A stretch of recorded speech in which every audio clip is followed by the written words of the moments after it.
จริงเหรอ จริงการเกณฑ์ไว้ผู้เฒ่าโบราณโบเมนเคยใหม่เคยเก่าบ่ฮัลโหลปะดาโบเมนเคยใหม่เคยเก่าบ่ บ่เคยใหม่เขาจะนั่งพับเพียบ โอ้อาลุงป้าเพียบ มือจะเป็นแบบจะเหมือนไม่เห่า เคยไหมบอก มันอยู่บ่ เอฟซีเคยใหม่เคยใหม่เออ โยที่นอนกินปลาหน่อย เคยไหม เคยใหม่เราเคยเก่าลุงเคยเก่า ไม่ไม่ได้ไม่เทศท่านี่กินกับสลังย่างเลย โอ้ปิดปากด้วยเคยใหม่ปิดปากด้วย ว่านอนกินปลา ปากความเคยไหม โอ้เคยใหม่ปิดปากพร้อมจ้ะโอ้ยเคยใหม่ปิดต่อไปเคยเก่าเคยเก่า เคยคุณเคยหรือเปล่านี่ เคย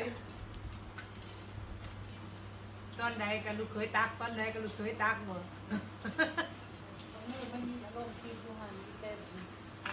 มันแค่ดูก็ถ่ายหยิบ ขยันเลยดิ